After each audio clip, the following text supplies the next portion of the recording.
अगर कोई आपको नीचा दिखाना चाहता है तो इसका मतलब है कि आप उससे पहले से ही ऊपर हो। जिंदगी जीने के लिए मिली है, इससे लोग क्या कहेंगे ये सोचने में बर्बाद मत करो। किसी के बुरे वक्त में उसका हाथ पकड़ो, सहारा दो, उसे हिम्मत दो, क्योंकि बुरा वक्त थोड़े समय में चला जाएगा लेकिन वो आपको दुआएं जिंदगी भर देता रहेगा। मनुष्य सुबह से शाम तक काम करके उतना नहीं थकता जितना चिंता और क्रोध के क्षण में थक जाता है। संबंध परमात्मा से अच्छी बना लो तो तुम्हें किसी की ज़रूरत नहीं पड़ेगी, तुम खुद सबकी ज़रूरत बन जाओगे। सलाह देने तो हज़ारों आते हैं लेकिन जब साथ देने की बारी आती है तो केवल भगवान आते हैं।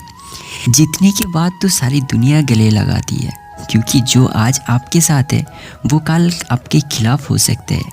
बिना मतलब की कोई आपको इज्जत नहीं करेगा, लेकिन खुद को इतना काबिल बनाओ कि लोग बिना मतलब के भी आपको इज्जत करें। भगवान कहते हैं सोने से पहले तुम सबको माफ़ कर दिया करो और तुम्हारे जागने से पहले मैं तुम्हें माफ़ कर दूंगा।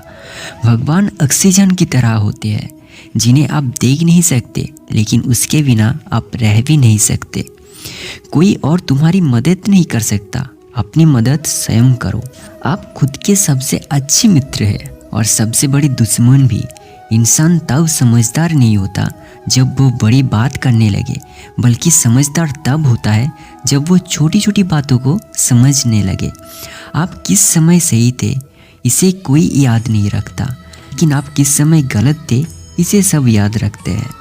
सब दुख दूर होने के बाद ही मन प्रसन्न होगा, ये आपका भ्रम है। मन प्रसन्न रखो, सब दुख दूर हो जाएगा, यही हकीकत है। किसी भी व्यक्ति को अगर कोई बात बुरी लगे तो दो तरह से सोचे। यदि व्यक्ति महत्वपूर्ण हो तो भूल जाओ और बात महत्वपूर्ण हो तो व्यक्ति को भूल जाओ। रिश्ते का संबंध सिर्फ रक्त से नहीं होता, जो मुसीबत में हाथ थाम ले उससे बड़ा कोई रिश्ता नहीं होता। भगवान कहते हैं तुम सब कुछ मुझे सौंप दो, परेशान दर्द बिल्कुल हल्के होकर मुझे याद करो, धीरे धीरे तुम्हारा जीवन बदल जाएगा। रात को सोने से पहले भगवान को अपनी पूरी दिनचर्या बता दो। अगर आपके द्वारा किसी को दिल दुखा है तो मन ही मन उससे माफ़ी मांगे। अगर आपका किसी ने दिल दुखाया है तो उसे माफ़ करके सारी चिंताएं भगवान को सौंप कर सो जाइए। यकीन मानिए इससे आपकी ज़िंदगी खुशनुमा बन जाएगी। क्रोध भुला हुआ एक शब्द इतना जहरीला हो सकता है कि आपकी हज़ारों प्यारी बातों को एक मिनट में नष्ट कर सकता है। सबको हंसाना लेकिन किसी पर हंसना मत, दुख बांटना लेकिन किसी को दुखी बनाना मत, सबकी राह में दीप जलाना लेकिन किसी के दिल जलाना मत। यही जीवन की रीत है, जैसा बोगे वैसा ही पाओगे। दुआएं और प्रार्थनाएं असंभव की संभव कर देती है। सर को ना हमारी तन की ज़रूरत है ना धन की ज़रूरत है, उसको तो बस पवित्र मन की ज़रूरत है। इसलिए वो हमें कुछ भी छोड़ने के लिए नहीं कहता, बस कहता है बच्चे मन से विकार छोड़ो, गंदे विचार छोड़ो, जो आने वाला है वो हमेशा गुजरे हुए कल से बेहतर होगा। यही एक सोच आपके जीवन में कभी निराश नहीं होने देगी। झूठ कितना भी अजीब हो, खुद बोलो तो अच्छा लगता है, दूसरे बोले तो गुस्सा आता है। सच्चा मित्र वही है जो उस समय आपके साथ खड़ा हो जब सारी दुनिया आपके खिलाफ हो।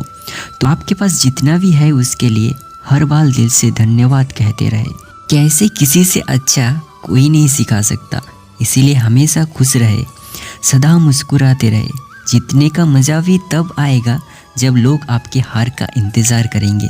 गीता में लिखा है यदि कोई आपको अच्छा लगता है तो अच्छा है वो नहीं, अच्छी आप हो, क्योंकि उसमें अच्छाई देखने वाली नज़र आपके पास है। अपनी पीड़ा के लिए संसार को दोष मत दो, अपनी मन को समझाओ।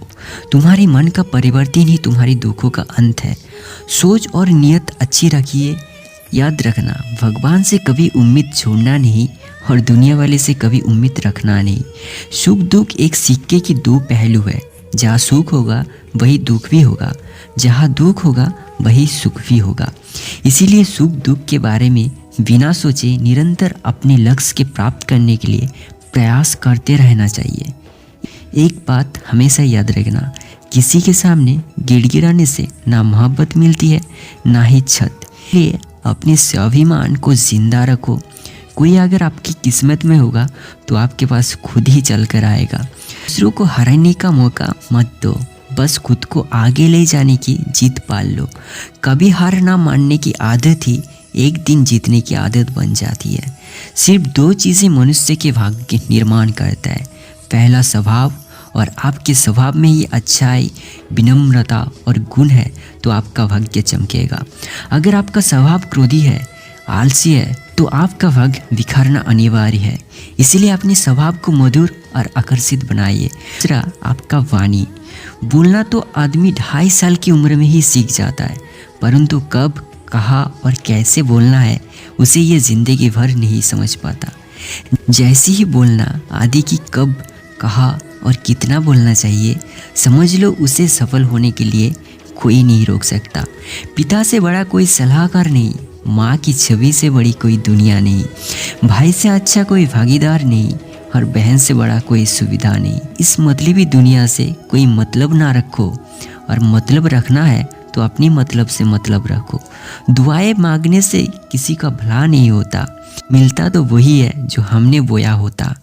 तुम नीचे गिरकर देखो, कोई नहीं आएगा उठाने, तुम ऊपर चढ़कर देखो, सब आएंगे ज्ञानी। एक बात हमेशा याद रखना, अगर शराब की दुकान पर बैठकर दूध पियोगे तो तुम्हें शराबी का ही दर्जा मिलेगा, और किसी मंदिर में बैठ के पानी भी पियोगे तो तुम्हें एक संत का दर्जा दिया जाएगा। इसीलिए आप किसके साथ उठते हो, बैठते हो, ये बहुत मायने रखता है। तो आशा करता हूँ कि इस वीडियो से आपको बहुत सारी सीख मिली है। तो जल्दी एक नए वीडियो के साथ मिलते हैं। अपना ख्याल रखना। राधे कृष्णा।